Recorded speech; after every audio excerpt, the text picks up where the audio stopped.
Okay, so in this video I'm going to talk about two exercises that I think are slightly overdone by most people in the gym and why that's quite important.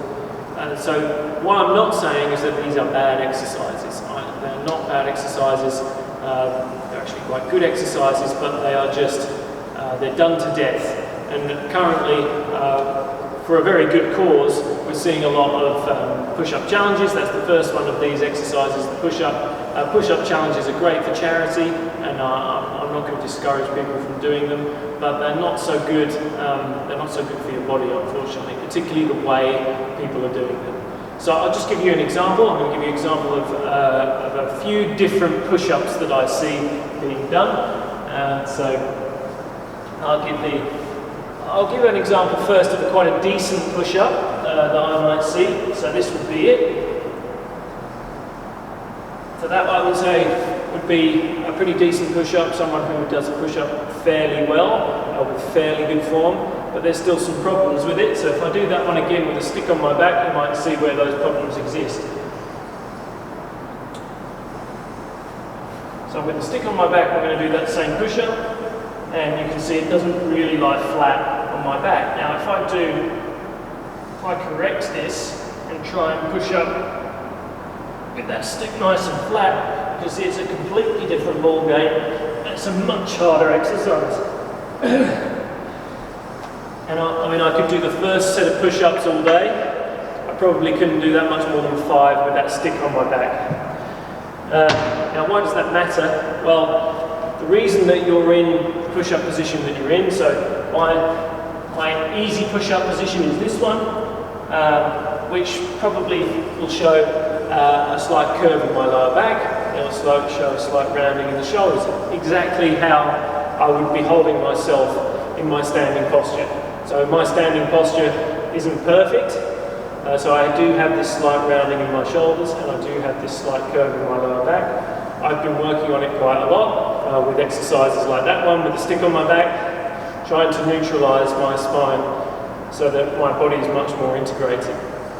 The problem is when you start doing push-ups with bad posture, it's okay if you do some push-ups. It's a good core workout, it's a good workout for your muscles, it's good for bone density. There are a lot of pluses about it. But if you overdo it, you get used to these poor postural positions, and it just makes it worse. You know, as you start straining in that push-up, so your back goes further down, so you start straining and going further rounded in your shoulders.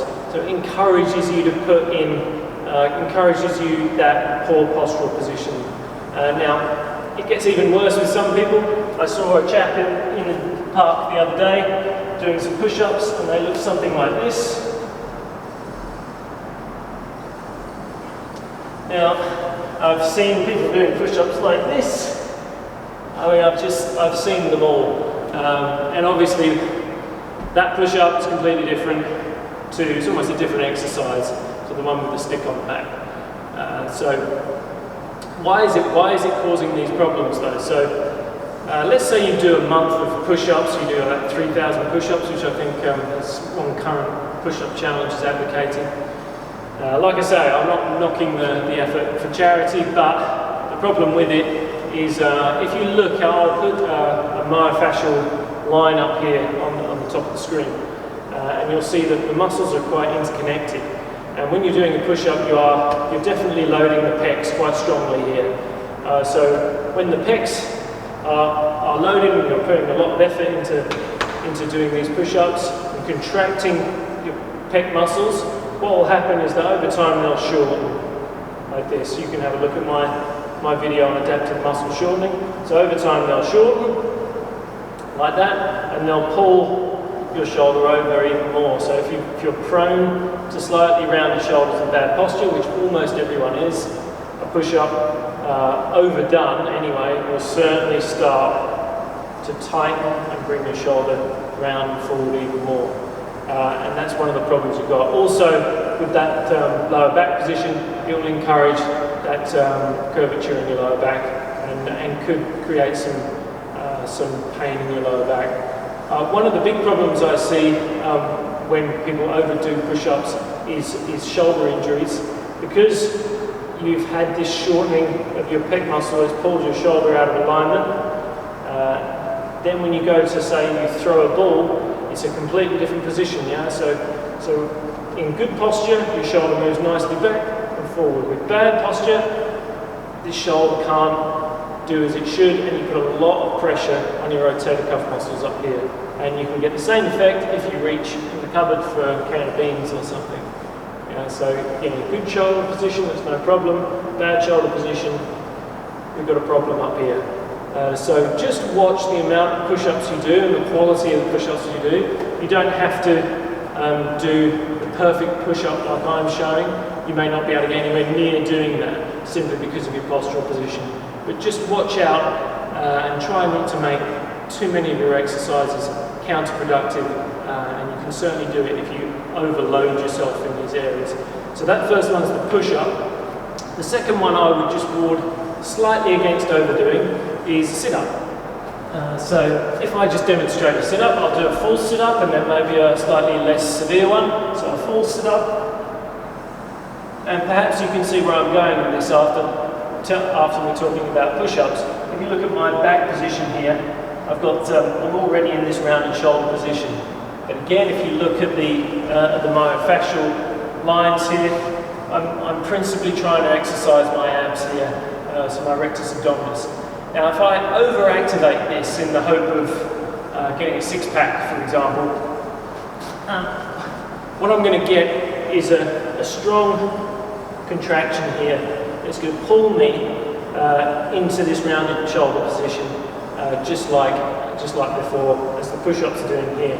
So we've got overactivation of the abs, and as you can see on the myofascial line here, it's connected up to the pec muscles, and of course, tight, rounded. So again, done in some moderation or as part of a more balanced workout regime, absolutely fine. We do need to practice trunk flexion, which is what the rectus abdominis does. It flexes the trunk. But there are other core exercises you can do, and I think they're probably less well known. I think I might do a video on how to exercise your core, and particularly transverse abdominis, which is buried deep inside, which kind of goes around your spine. It is one of the key areas that people miss when they do core training. But just watch out on this, because obviously this is going to cause tight hip flexors as well, and if you get tight hip flexors, you get that anterior tilt of your pelvis here, like I've talked about in other videos. So that's two exercises that everyone does a lot of, and perhaps you should just tone down a little bit. Again, I'm not saying that they're bad. Almost any exercise is better than doing nothing, and particularly push-ups are a great full body workout, but perhaps particularly if you're struggling with posture, you could maybe just tone them down a little bit and do some different exercises instead.